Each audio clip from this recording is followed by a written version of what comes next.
যার কথার চেয়ে কাজের পরিমাণ বেশি, সাফল্য তার কাছে এসে ধরা দেয়। কারণ যে নদী যত গভীর, তার বয়ে যাওয়া শব্দ তত কম। মনে রাখবেন, আপনি কে বা আপনার কি আছে, তার উপর আপনার সুখ নির্ভর করে না। আপনার সুখ নির্ভর করে আপনি কেমন চিন্তা করেন তার উপর। অনুকরণ নয়, অনুসরণ নয়। নিজেকে খুঁজুন, নিজেকে জানুন, নিজের পথে চলুন।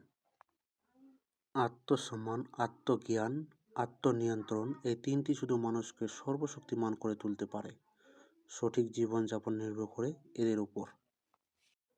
কী কাজ করতে চলেছেন সে সম্পর্কে কোনো ধারণা না থাকার অর্থ আপনি কোনো অন্ধকারে যাত্রী, কোনো অন্ধের মতো। মনে রাখবেন, আজকের দিনটি গতকাল আপনার কাছে আগামীকাল ছিল। যেটার কথা ভেবে গতকাল আপনি চিন্তিত ছিলেন, আজ নয়।